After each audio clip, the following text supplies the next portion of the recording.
all-natural being. Warning, all-natural being with Brian Brawdy is designed to shake your sense of self to the core. It's full contact psychology with an empowering twist, a philosophical loofah for your soul. For those of you not ready or comfortable releasing your inner superhuman, listener discretion is advised. Here's your host, Brian Brawdy.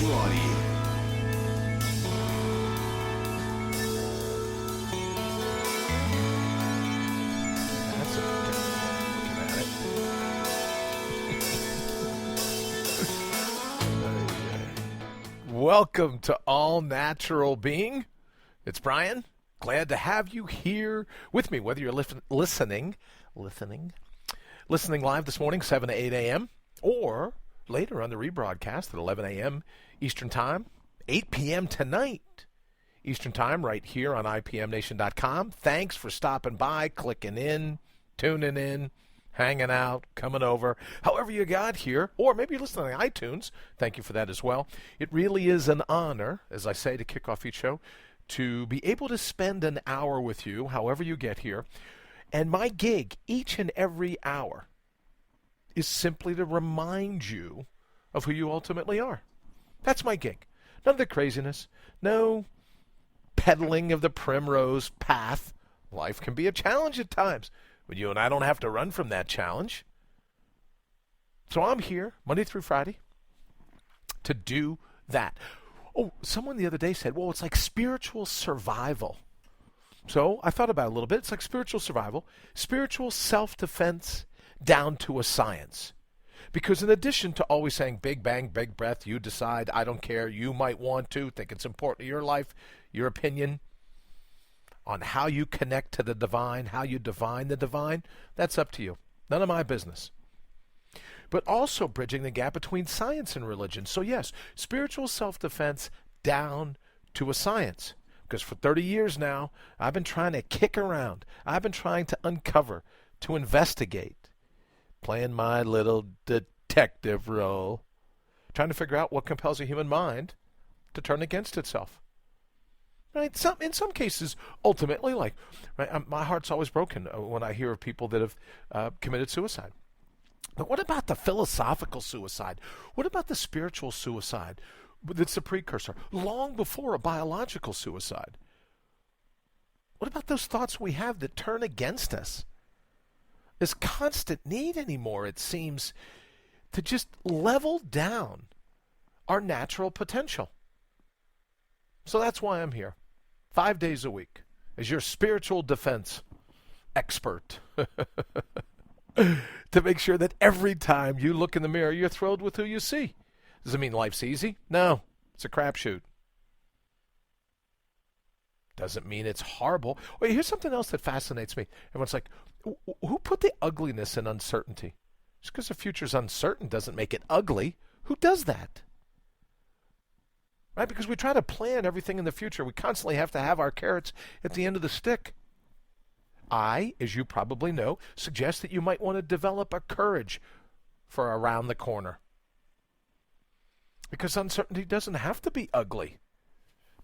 It could be utopia, if we wanted to stick with the U's. Which reminds me of Joe Pesci. Remember that movie? The Two Utes. What was that? Oh, My Cousin Vinny, right? Wasn't it? The Two Utes. So I want to talk a little bit this morning before we kick it off. Oh, happy Monday for those listening live or later today. Happy Monday. Hope you had a fantastic weekend.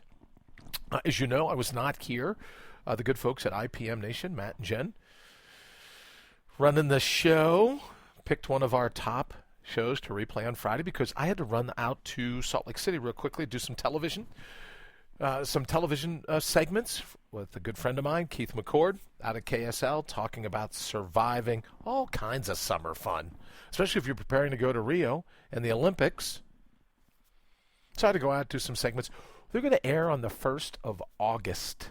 So I'll give you a quick heads up if that's something that you're interested in and it's something you want to see, then I'll let you know when it's going to air and how you can get a peek. But sorry for missing on Friday. That's where I was doing a little bit, speaking of spiritual self-defense, just doing a little bit of soma self-defense, physical self-defense. So that's where I was. Which leads me to something I'd like to kick around. Something I'd like to get off my chest, maybe, is the best way to do it before we get into this morning's show. I had an opportunity to spend a good bit of time in the airport in Salt Lake City because the particular airline, and again, it's not my job to throw anybody under the bus. It's not like they're Sprint, right? I'm not going to go off. But apparently this particular airline decided to send like a 20-seat plane to Salt Lake City to get me back to Chicago. And apparently these, maybe it's a little more than 20 seats if you figure there's, I think there might have been 2 on each side, so 2, 10, 20, maybe 20 or 30 seats, who knows, something like that. But apparently those planes don't work really well when it's 110 degrees, right? In Salt Lake City, apparently the air, when it gets hot, gets so thin, it took this plane a while to get off the ground. So I had a really amazing time sitting in the airport for 4 hours, waiting for my flight to board, right? And it was even late getting there because apparently the pilots had gone over. They're like tractor-trailer drivers now.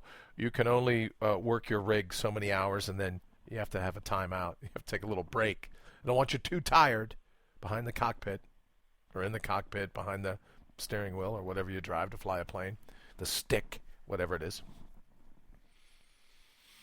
So I sat there for a while waiting just for the plane to show, then for the pilots to arrive, then to get on the plane and then have them say, we have too much baggage. We're going to have to reshuffle the baggage.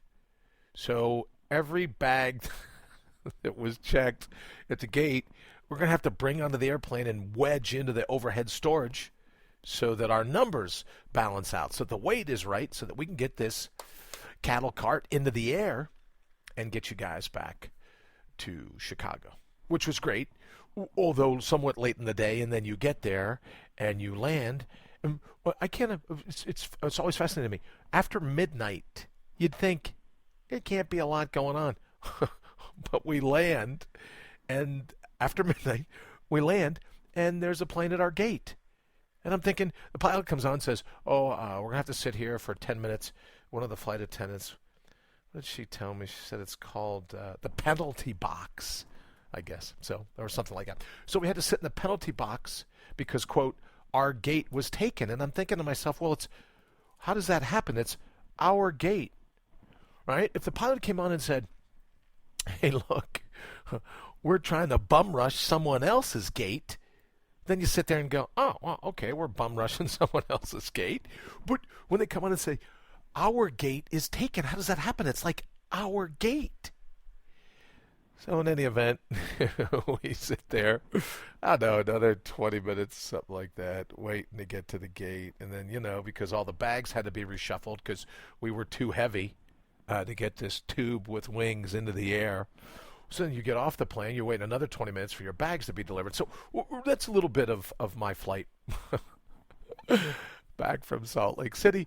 What the real point I wanted to try to make was at one stage, I really did feel like I was in my own episode of The Walking Dead. Right? You're sitting there. Oh, don't let me forget 331-684-7685, 331-684-SOUL. SOUL. If you want to send me a text, let me know what you're thinking. Also, you can reach out to me on Facebook. On All Natural Being. Having a lot of folks hooking up with me there lately. allnaturalbeing.com. Give me your email address. I'll give you mine. We can hook up that way. And, of course, Facebook. I don't know. Maybe over on Twitter if you like, if you're so inclined. I'm having my own little Twitter war in my mind as to whether Twitter is anything I'm going to continue to do. But you can, in the interim, you can reach out there. And then, of course, then over at Facebook. At Brian Brawdy Official. Ooh, Brian Brawdy Official. So, if you had a chance to hook up with me, you can there as well. Now, so, my own episode of The Walking Dead. So, you get to sit at the airport, watch all the people going by. And honestly, when it dawned on me, I counted the next, roughly, next 300 people. You kind of do, okay, that was 10, 20, 50, 100. You get through the number. And then it really grabbed my attention. A little more, a little more. I started counting some more, right? I got all kinds of time to kill here, so what am I doing? So I'm just sitting there, smiling, watching people walk by, playing basketball with some wrapped up pieces of paper, throwing them into the garbage bin, which was an amazement to the people sitting around me because I was a good 20 feet away, and I found a wrapper on the floor, and I kind of balled it up, and I went over, like launched it over a couple people's heads, right into the recycling bin. And a couple people applauded and this and that. And I thought the number of people that just shot me a dirty look about why would you do that? Why would you? What if you missed? Well, if I missed, I'd get my fat butt in the air and I'd walk over there, pick it up off the ground, and where most normal people would just drop it in the recycling bin, I go back to my seat and I do it again. And if your friends of mine are listening, if any family members, I doubt it, but if any family members that haven't unfriended me yet, if any family members are listening on Facebook, you know me already. I never leave on a miss, right? So if I ball up something and I'm going to act like I'm shooting a basket, right? I'm trying to throw some garbage away. If I miss, I get up, I pick it up, I don't drop it right in. That's easy. That's literally a layup. I go back to where I was. I aim and I shoot again. And I keep doing it. And I never leave on a miss. And sometimes Ashley or some of my friends, Bob or Jess, will go, "Will you just come on already?" I go, I'm nuts. What did I tell you? Can't spell Brian without the I in idiot. I tell you that all the time. I never leave on a miss. Because in that moment, right, because it's really important to ball it up and hit the shot, I know I can do it. I've got it in my mind. Never leave on a miss.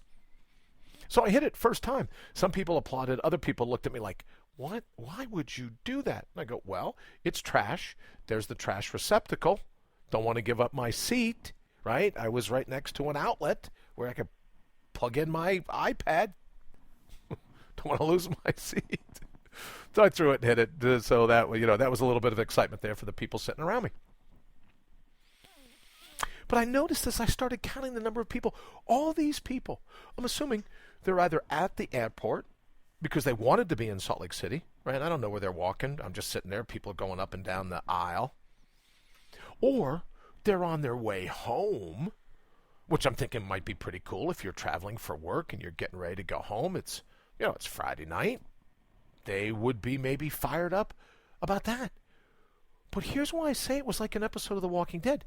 I did not see one person smiling.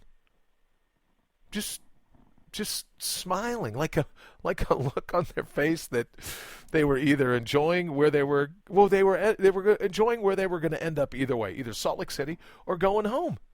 Not a single person was smiling. Now, that's all sprinkled in with the people that that are walking, bumping into each other because they're on their smartphones.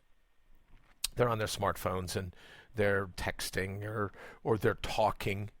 It's fascinating to me, and I do this all the time. And I'm not slamming anyone in case this happens to be you. But these people that phone conversations, and they talk like they're screaming into a microphone. So wherever you're sitting, or if you're on a plane and they do it before the door shuts, you have to hear all their drool. Well, this and this and that, and then I said this, and she said that, and Sally's going over to walk the dog, and I hope I turned the air conditioning off before I left, and I got this business meeting, blah, blah, blah. It's like, good golly.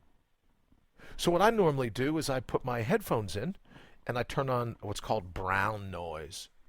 I guess it's a little different than white noise or pink noise or red noise or blue noise. It's just called brown noise. It's like, right? So I just don't have to listen to everyone's conversations, and I can ball up my trash and shoot my baskets. But what I did notice, no one's smiling.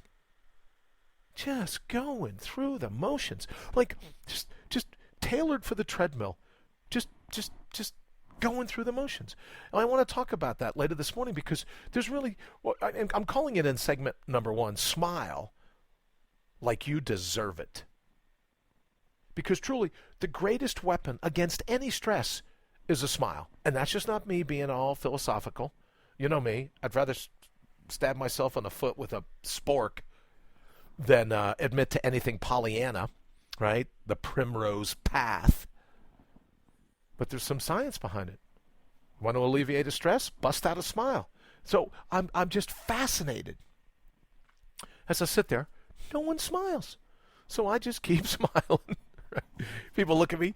It's funny. If you're not smiling and you look at someone that does, a handful of people, small percentage, will smile back.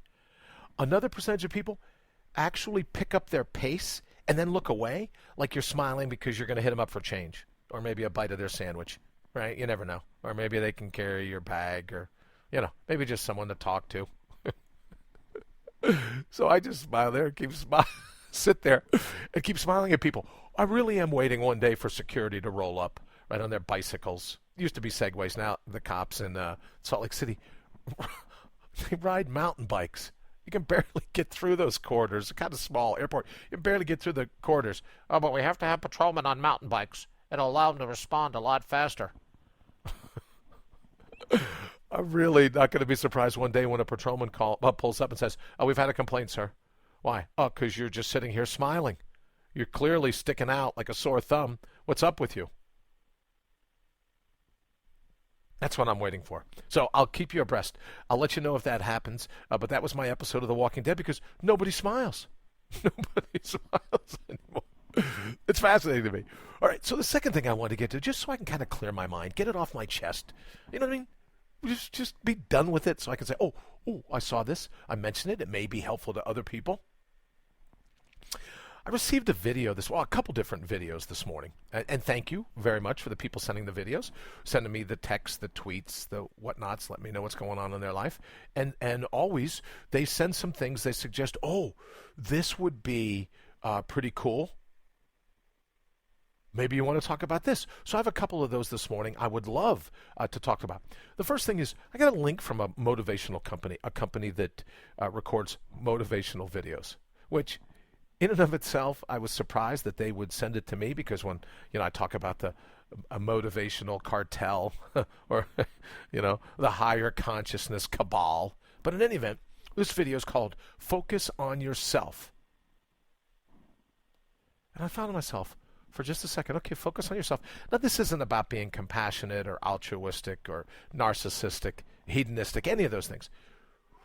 But I wondered when I saw that, I go, what is this self that this video wants you to focus on? So I thought maybe we could kick this off with a quick thought experiment this morning. What if, remember Einstein, imagination is more important than knowledge? And he had probably a half a dozen quotes, all of that same ilk, all of that same vein that just says, look, it's not about books, it's about daydreaming, it's about letting your mind wander, it's about finding the rabbit hole and plunging head first into it, see what you can find. So let's do this quick thought experiment in honor of Einstein. What if your self, your actual self, this self, everything is, right?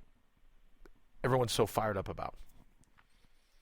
What if this self comes together in the moment?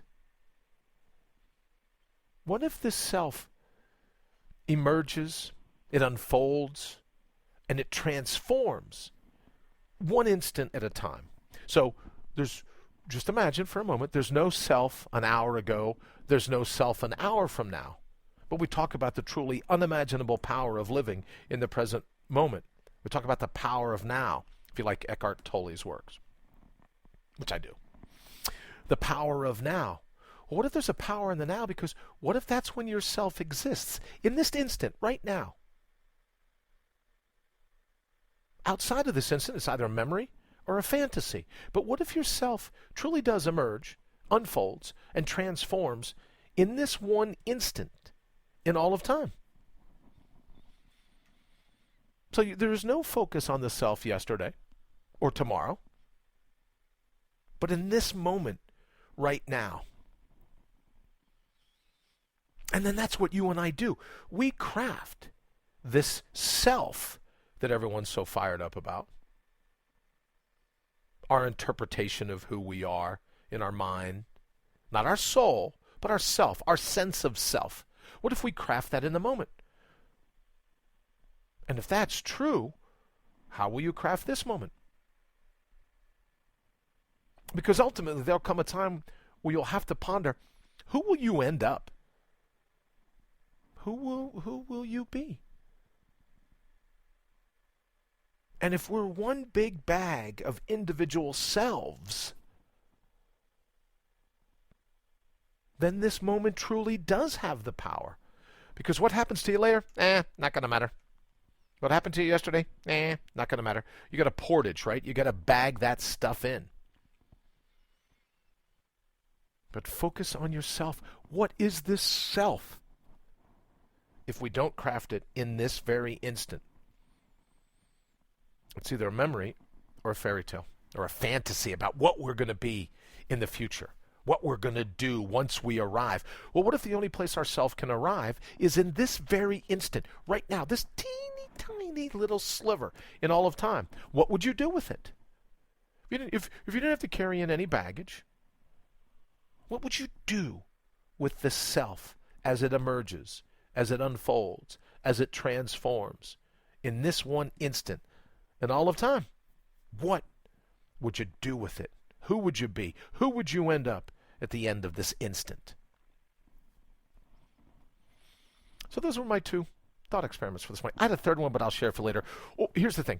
Now, let's save it for the segment. Let's do this. Let's get to the anaerobic aphorism. We'll take a quick break. We'll come back to the segments. And I want to tell you about another video that I was sent. And it might be helpful. You never know. Right? Just see if it works for you. All right. Let's do this. We'll take a quick break. Very quick. And then we'll get back with the anaerobic aphorism for today. IPMNation.com. IPMNation.com. All right, this morning, our anaerobic aphorism. If you are not all in, then you've already tapped out. So just own up to it and move over. Get out of the way for the rest of us that want to connect to our all-natural being, that are tired of the craziness. It's really wild. Yesterday, I had a great number of friends that kind of like cleaned their Facebook pages, like a spring cleaning. And they did it based on and really good friends that had reached out and said, it feels so good. I got rid of 600 friends, quote, end quote. I got rid of 600 friends today. I got rid of 450 friends. When I go, well, what's going on? What's with the spring cleaning? Late summer, midsummer. It's not even August yet, so like midsummer spring cleaning. And they go, I'm just tired of all the fighting. I'm tired of all the name calling. I'm tired of all of this and that. So I just started pairing people off. I thought, all right. An interesting way of looking at it. And then it made me think. Do you have some of those people in your life whose opinions are causing you to tap out? Whose opinions, whose thoughts, ideas are distracted by things other than working on their all-natural being, other than working on their own smile? Do you? Now, whether you decide to clean your Facebook page or not, I have a contrary opinion to my dear friends. I'm a huge fan, not just in the States, but I'm a huge fan of the universal concept, I believe, in the First Amendment, the right to say and to congregate and to feel what you like. So in my entire time, all the stuff that's been said about me on Facebook or Twitter, I've never once unfriended someone. Because I believe that they have a right to say whatever they want. You want to be crazy? Say whatever you want. But I don't let them derail me. I don't let them persuade me. How about you? What are those things that you allow? What are those thoughts, those opinions that cause you to tap out? To buy into the craziness. Oh, good golly, all you have to do is look at the politics going on now. I said to my brother yesterday, what do we, another actor. Well, if this one's elected, I'm moving to Mexico. And I'm thinking, how are we going to get his mom's basement down to Mexico? Well, it's a jobs program. That'd be pretty cool, right? He's got to hire someone to excavate his mom's basement so that we can get it all the way down to Mexico. There's like transportation costs and some construction people, and so I think that would be a good boon. I think all these people threatening to move to another country if this one or that one wins, I think it'd be an economic tsunami for us. All of the jobs created by excavating their mom's basements and getting them off to whatever country they go to. Maybe we can put it on a flatbed truck. Maybe we could rent a big boat, right? We can kind of shelter or shuffle them that way. So that would be pretty cool. But for the rest of us that have decided that we're going to throw all in, we're not going to allow ourselves to tap out by all the craziness in the world. We own up to what we're doing, keeping a smile on our face, thrilled with who we are at our core, not all the crap bottled up in our cognition. I said crap again. It's like a habit. I just can't break it. I don't think I can break it. I can't do it. Scotty in Star Wars. I've given it all she's got, Captain. I don't think I can pull it off. In any event. The rest of us, if you're going to tap out, move over. Move on. Because those of us that want to focus on our all-natural being, we're not going to get drawn into it. We got other things going on. A little too busy. Not going to do it. Not going to buy into all the name calling. I saw something the other day. Someone put up a post on the Daily Kos, which I guess is a website. And one of the guys in this post said that one day he had hoped that education would grow to such a degree that all the ignorant people wouldn't end up voting for someone like this. And I thought to myself, how great would it be if our education evolved to one day get to the point where no one called anybody else ignorant? Now that'll be a rock and roll show to watch. All the name calling, all the little pissiness. Keep your boxers or your panties. Don't get them in a bunch. Smile. Life is great. It's a great time to be alive. If you're all in. And if you're not all in, then you've already tapped out. People say, oh, no, it's important to envelop ourselves in the political debate. How so? Let me ask you a question. How so? All these debates we want to envelop ourselves in, have we done all the work we needed to do to fix ourselves before we reach out to fix someone else? Fix our political system, fix our religious system, fix our this, fix our that. No, I'm not saying you don't do that. My question is, if you have all that extra energy, have you done the work on yourself? So I heard this commercial the other day on the radio driving around, Crack Sealer. Apparently, if you have a crack in your driveway or sidewalk, you can run over to a home fix-it-up store. You buy the stuff, and it spackles your crack. Because you got multiple cracks. Spackles your cracks. Well, I wonder, we're so busy volunteering to spackle other people's cracks, have we spackled our own cracks?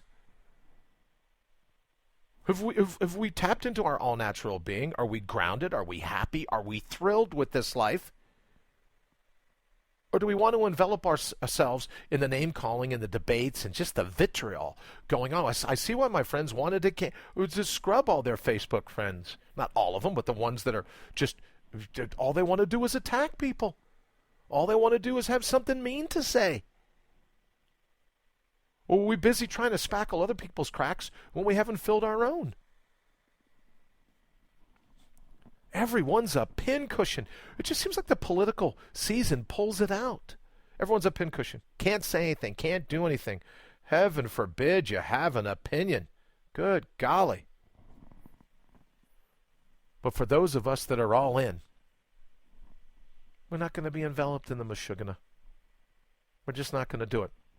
And that's why I threw up yesterday's anaerobic aphorism. That's why I posted yesterday's anaerobic aphorism. Because if you're not all in, if you're not ready to smile, if you're not ready to be thrilled with this life, then you've already tapped out.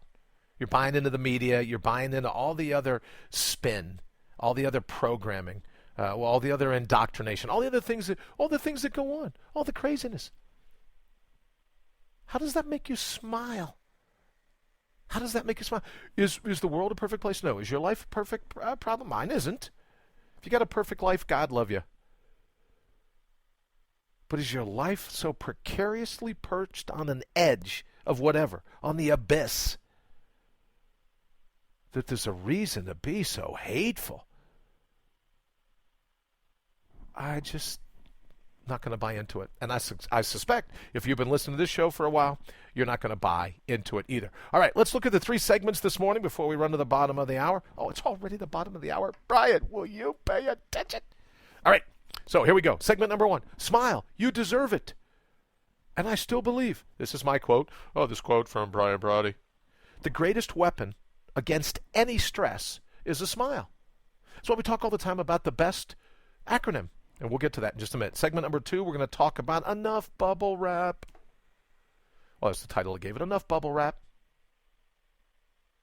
You can't live life to the fullest if you're wrapped in a fabricated sense of self. You get a treadmill temperament. Got to get from A to B. Can't enjoy whatever happens between A and B. Whatever that would be, like A.1, A.2, A.3, right? Can't enjoy that. Got to get to B. Got to go as the crow flies. And then segment 3, if we get to it, I could be. Segment 3, get a mood on it. You're feeling blah? There really is. And now we're talking in this segment, all the scientific research that says you're feeling blah? Walk it off. Shake it off. As I like to say, pop smoke. Get out of there. And we're going to look at that in segment 3, the scientific underpinnings that we now have.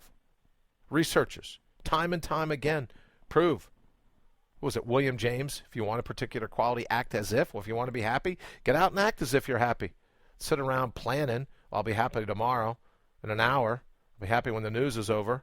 I'll be happy when, this person likes me on Facebook, whatever it's going to be. We're going to look at that in segment 3. All right, quick break. And we will be, I think, we're going to be right back.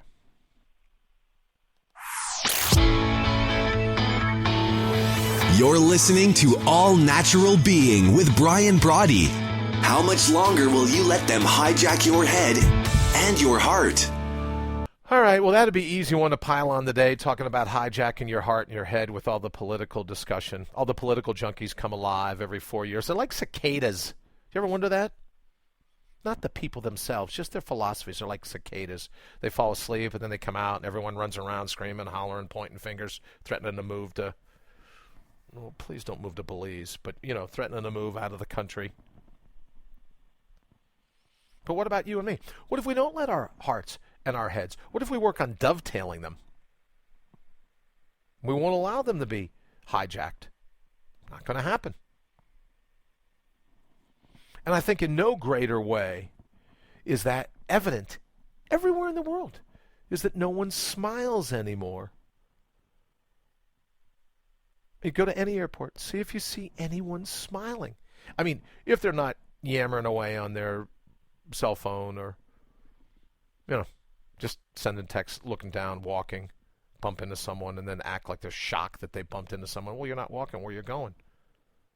Made me think of this whole Pokemon craze now. Everybody and their brother's out looking for the next Pokemon. No wonder this game is taking off, right? But that's not the type of smiling I want to talk about. Not smiling in public for other people's benefits. Smiling for your own benefit.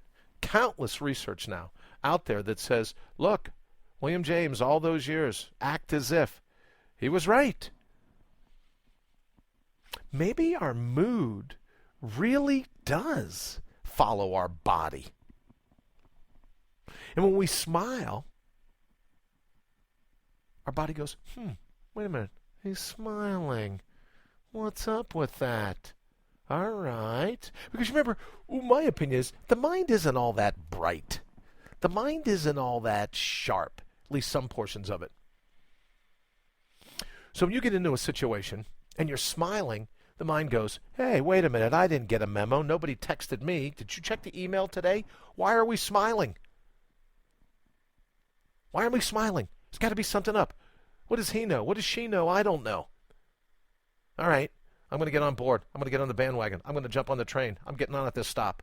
If she's smiling, got to be something I don't know about. I'm on the short list. I'm on need-to-know kind of mind. What is going on here? Why wasn't I advised of the change in schedule? And the moment that happens, your mind goes, oh, all right, well, he's smiling. She's smiling, so must be something to be happy about. And the researchers now are testing all the different chemicals that your brain releases or orders to be released throughout your body so that when you smile, and I mean a smile, right? Like you're really thrilled with who you are. You're thrilled with where you are. Life in the labyrinth. It is a great freaking gig. And when you smile like that, your brain goes, okay, great gig. Dive. We got to get into this. Let's go. It's a great gig. I don't know why. I'm sure I'll catch up. I'm sure I'll get the memo here before too long. Maybe there's like a Post-it note. I'll find it. But if she's smiling, there must be a reason to be in a great mood. And the body secretes those very chemicals. So when you smile, you create that very sense of happiness right under your feet. Like you've heard me say before, happiness, oh, it's a puddle I'm standing in. I get it. So smile. Even if you don't want to do it for other people. As you know, if I go out for a bike ride or a run, I was at the Puerto Rican parade yesterday, the city where I live, hanging out with some friends. And I like smiling just to smile. Freaks other people out. My job's done here. But in addition to that, what if you smile just because it puts you in a great mood? Now, I can hear the people going, no, Brian, you got to have something to smile about. Well, that's not what the research says. Cutting-edge research. No voodoo. No Pollyanna nonsense. No self-help industry tactics. You don't have to have a reason to smile. Smiling, perhaps, puts you in the mood to find those things to smile about. What if our acuity is expanded? What if our field of vision, what if our periphery just expands to envelop all kinds of things around us when we're smiling?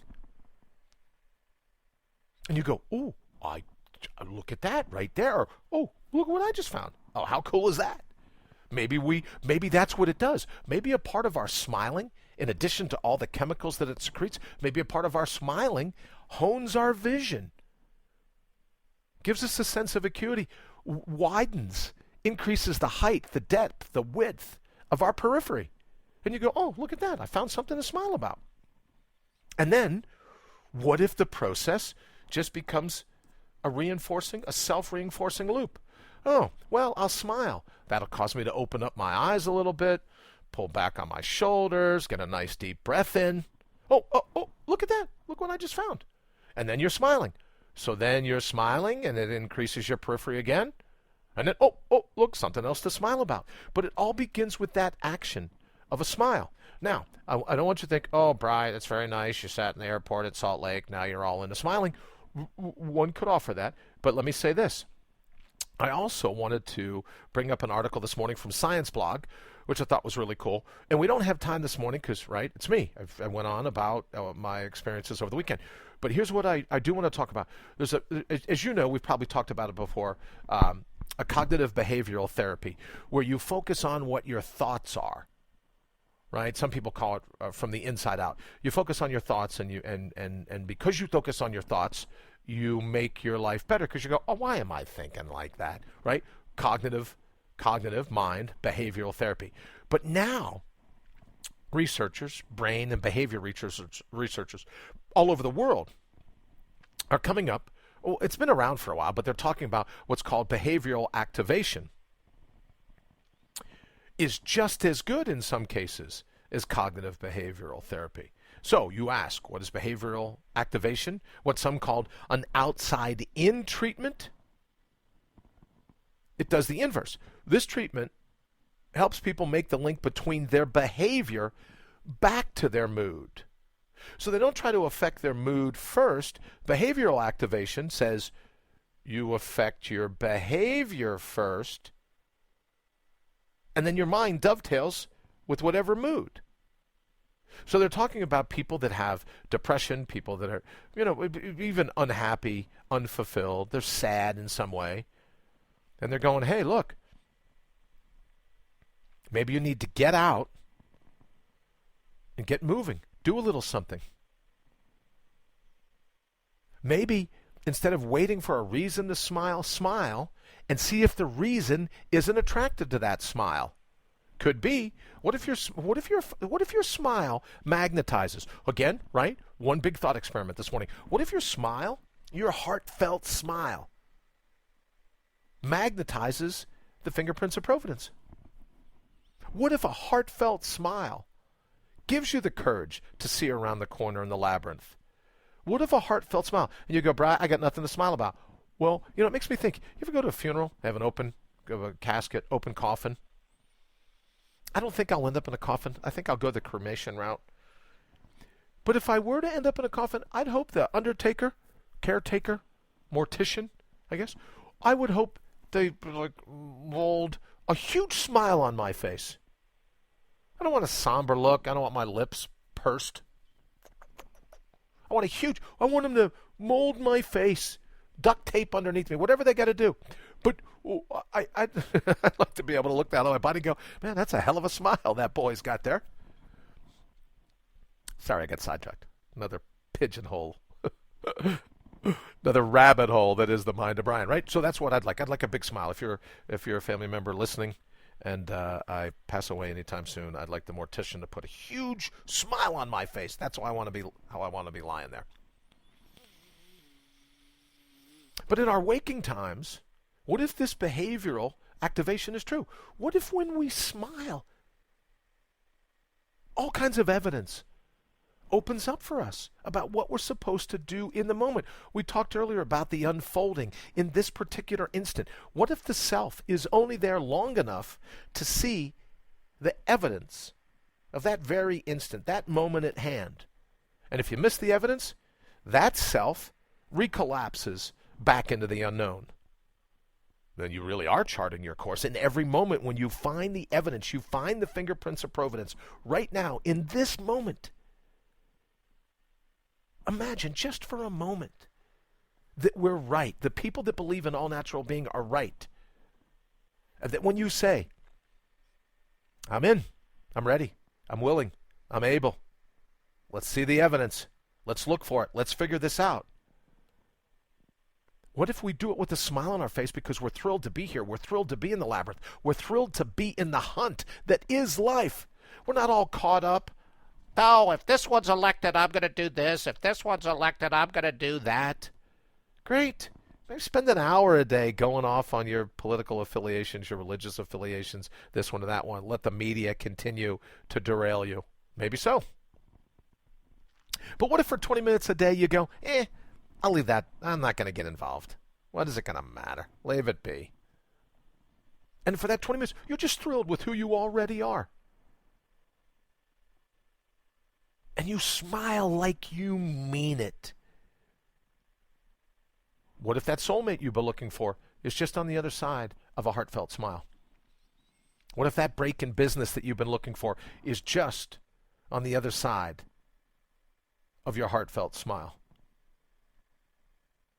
What if that thing that you think you need, the thing you want, the thing that's going to fulfill you, the spackle for your cracks, what if it's just on the other side of your deep, visceral, grab my spine, heartfelt smile? Could be. But if we're busy frowning, if we're busy being all down, we're busy looking down at the ground, we're busy with our shoulders rounded, we're just kind of caving in on ourselves, how do we know we're not missing all kinds of evidence? Oh, I never get a lucky break. Well, how about if you don't get any lucky breaks because you're not smiling? You're not thrilled to be here. I fall back on this all the time. God, in whatever way, shape, or form you define him or her, the divine, however you decipher and decode it. And look, you have to know by now, I don't care if you think you were dropped off by the Almighty, an alien, I don't care if you're agnostic, atheist, doesn't matter to me. I probably should matter to you, but it doesn't matter to me or anyone else. What you feel in your heart is your deal, your gig. So however you feel, you got dropped on this spinning little marble. However you were dropped here, God or gravity, or grays, I guess that's popular now with ancient alien folks, the grays, or God, or gravity, however it worked out. Can you at least be glad that you're here? That you got dropped off here? Can you smile like you mean it? You wake up in the morning. Guess what? You didn't have to. You could have vapor locked overnight, dead. Doornail. They find you blue, plastic, and cold.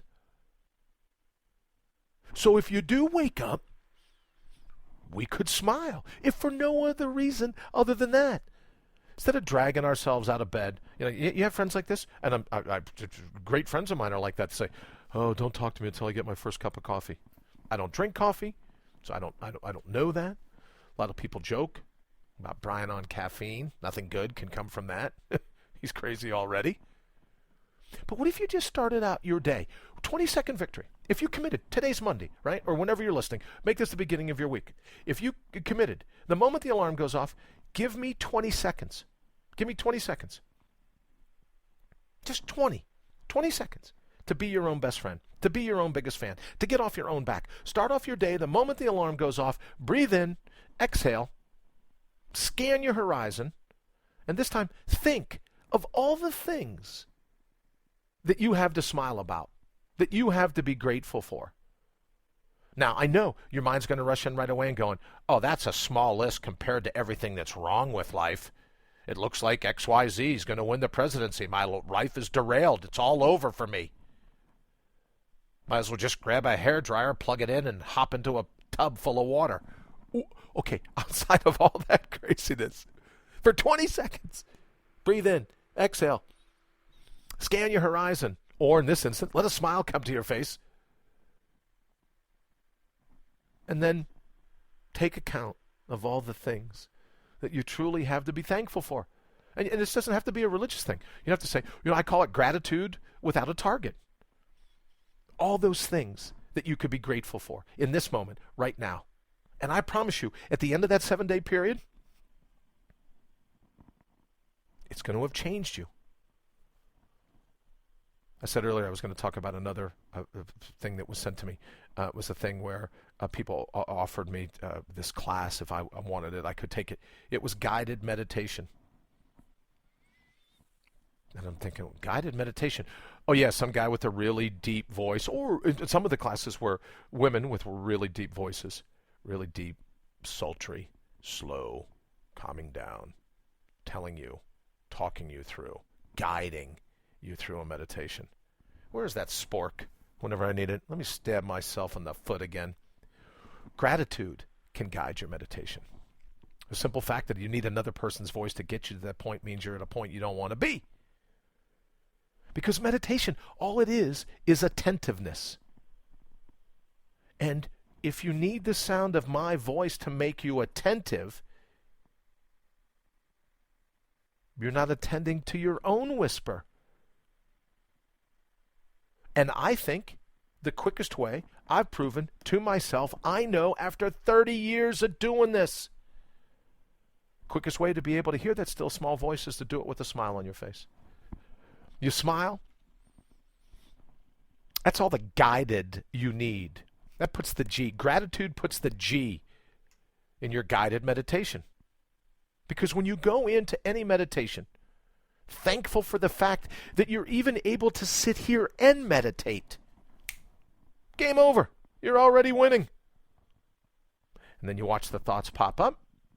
You pay attention. You are attentive to your own still small voice.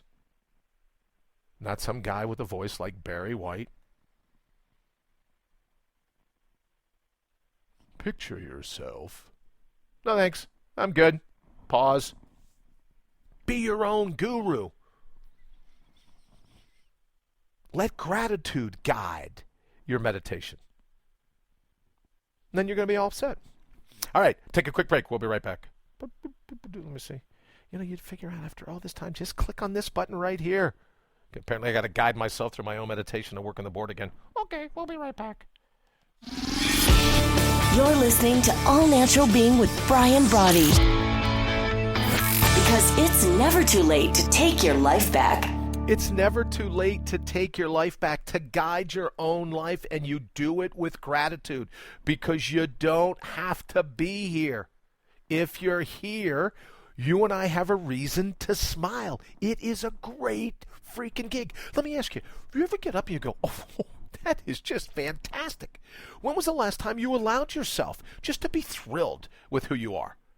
Whether it's looking in the mirror, whatever it is. No dieting, no fashion makeovers, no wishing you were somewhere else. Just to be absolutely thrilled with who you are, how you look, thrilled with your weight, thrilled with all of it. No more dieting. No more shaming. No more getting rid of anything. And anyone that doesn't like the way you look, the way you're dressed, the way, the numbers on your scale, the way you do this or that, tell them to go straight to hell. Just you. Thrilled with who you are. When's the last time you had a minute like that? I can tell you a lot of people at the airport didn't seem like they had any of those moments. When was the last time you did, though, that you were thrilled? No bubble wrap. Segment 2, enough bubble wrap. Can't live life to the fullest. You can't live a full spectrum life wrapped in a fabricated sense of self, wrapped in what you think other people feel about you. Oh, well, I only wish I could lose 20 pounds. Why? You going to be necessarily any happier down 20? You might be. I don't know, but are you sure that's going to do it? You hear all the time about these studies. Oh, well, money can't make you happy. And then researchers interview, people that have won $1 billion in the lottery, and they find out 5 years later that they're really not all that much happier, if any or at all, than the people that have to work hard to make their living. Right? They dig the struggle. They dig the labyrinth. Would you ever wonder if it was the same thing with losing weight or getting smarter or dressing better or who knows what else, getting a bigger bank account, whatever it is? Maybe they should do those same studies. The people aren't ultimately any happier when they call themselves outside of the moment and then say, oh, I need a guided meditation for losing weight. Oh, I need a guided meditation for stop smoking. I need a guided meditation for this or that. What if you just listen to the still small voice? What if you have an intimate conversation? Get a journal, get a pen, get your evidence blotter, your notebook, whatever you want to call it. Have a conversation with yourself. What would it really mean if you didn't lose 20 pounds? What would it really mean if you just one day were thrilled with who you already are? And anyone not attracted to that, I think we talked about this on Friday, but it came up in a conversation I had on the plane this past weekend flying back. When you multiply a half by a half, what do you get? Do the math real quick. 0.5 times 0.5. Doesn't lead to wholeness. It leads to a greater fraction. So people say, oh, I'll find my soulmate if I lose 20 pounds or I gain 20 grand a month in salary, or I do this or I do that. But what if that's not the real you? What if that's not the authentic you? You'll be running around. You'll find another fraction so that when you combine your fraction with their fraction, you got a lesser fraction. What if, though, you're absolutely thrilled? What if it's your smile that attracts your soulmate, that attracts other people to you, that attracts the evidence within the labyrinth, the fingerprints of providence? What if it's your smile that magnetizes your environment and pulls those things in? Could be. Amen? Right? This is just a thought experiment. And all I'm asking is for 1 20-second victory each morning. When you get out of bed, smile like you mean it. Magnetize your mind for those things. They're going to put a smile on your heart. And it becomes a self-fulfilling prophecy. As opposed to being, now, this is not, people say, well, I thought you told me not to be optimistic. Absolutely true. It's not optimistic or pessimistic. It's just knowing that whatever you're going to confront, you're going to have a smile on your face when you do it, because you're still here to confront it. You're still in the game. They signaled for you to come in from the bullpen. You're the relief pitcher. You're the one. You're the guy. You're the girl that's going to pull this off this moment in all of time in this labyrinth, which is your life. You're the one. That's got to bring a smile to your face. What if having a smile on your face is the key to releasing all of your natural resources? I think it is. That smile, being thrilled with who you are, outside of the media, outside of advertising, you'll be happier. I have to tell you, if you own a Lamborghini, God love you. Fantastic. But do you ever notice all the pictures you see now on social media of someone standing next to a Lamborghini? I just have to laugh. I have to tell you, right? Yeah, I just have to laugh. What is it that's going to make you ultimately happy? Enough bubble wrap. We wrap ourselves in this fabricated sense of self, of what we think is going to make us more attractive. We already have everything we need to be attractive. It's our smile. What did someone tell me? Your teeth aren't pearly, your teeth aren't pearly until you smile, something like that. Now that's the true mark of courage, if you ask me, to be able to smile no matter what nature throws at you, no matter what the divine, the labyrinth bubbles up and throws at you. You can smile at that. Now you're a badass. Good, the bad, the ups, the downs, the lefts, the rights, the pivots, the swerves, the lunges, the lapses, whatever it is, you confront that moment in all the time with a smile on your face. Now you got my attention, because now I know you know what's going on. So for the next 7 days, just commit right before you get out of bed. 20 seconds. Just be thrilled with who you already are. And anyone that doesn't dig you the way you already are, now, you know what I'm saying here. You can't dig who you are if you're mean to other people. You can't dig who you are if you're abusive to other people. You can't dig, right? You have to have a sense of compassion both in and out. So outside of that, when you can dig who you really are, that's going to put a smile on your face, and that smile is going to attract those things. That's what manifests the evidence in the moment. You're not treating God like an ATM. You're saying thank you. You're not treating God like a short order cook. Oh, I'd like a tall stack, a couple eggs, maybe some bacon, whole wheat toast, no butter, and some juice. Doctor says I got to cut back on coffee. None of that. We're not treating God like a short order cook. We're just saying, hey, thanks for the ride. Thanks that I'm here. And then the evidence pops up. Ooh, that's pretty cool. I'll take some of that. I'll look at some of that. I'll do some of that. That's what we do. And it starts tomorrow morning, late throughout the day. What if you did this? What if you set your timer on your Sidekick, your cell phone? And at the top of every hour when it goes off, give yourself 20 seconds. Be your own best friend, your own biggest fan. Get off your own back. Breathe in, exhale, smile. And then think of all the reasons that you have to be smiling, all the things you have to be grateful for. Let gratitude guide your meditation, because when you do that, it's over. You win the game. You understand what meditation, what mindfulness, or if you look at it my way, mindlessness is all about. Because in the end, what's left? If the self is created, if it unfolds, if it's manifest in each and every moment, what's left? Your all-natural being. Your all-natural being. Your soul, the core, the root, to quote Rumi, the root of who you are. That's your all-natural being. And that is absolutely something worth smiling about. All right, well, we're going to talk about in segment 3, get a mood on, but obviously we've run out of time, so my bad. Let me just say we'll kick that around a little bit tomorrow, but it's kind of the same thing, really. You know what I mean? You're feeling blah. Walk it off. Pop some smoke. Get out of there. Put your body into a movement, right? Because then you could go, wow, I'm at least able to move. I'm able to get out and about. I'm able to do what I want. I'm able to command my body. It responds this way. That's worth a smile. And we can tie it all back in, right? It becomes that circle that we keep talking about. All right, we're going to head and get out of here. Don't forget, allnaturalbeing.com. Leave me an email. I'll send you one back. That's good enough. Allnaturalbeing.com. Tomorrow we'll go back over all the other ways that you can reach out to me. And please do, because each morning, this morning, 2:30, writing today's show, and I based it on the things that are sent to me, the interaction that I have with my friends and throughout social media, and even my enemies throughout social media. Thank you so much for your input, one way or another. I appreciate it all. So go ahead, reach out, and we'll incorporate that pretty soon. All right? Get out there. Have an absolutely fantastic day, and smile.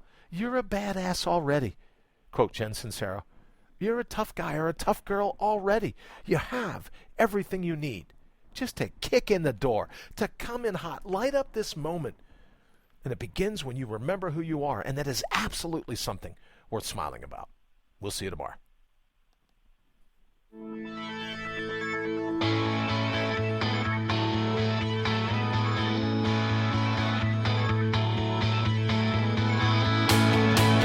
All Natural Being. You've been listening to All Natural Being with Brian Brawdy.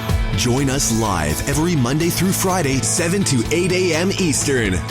Also, check us out around the clock at allnaturalbeing.com. Until then, always remember to bring your own bold. Bring your own bold. And would it kill you to smile? Pretty sure it's not gonna. I'll see you tomorrow.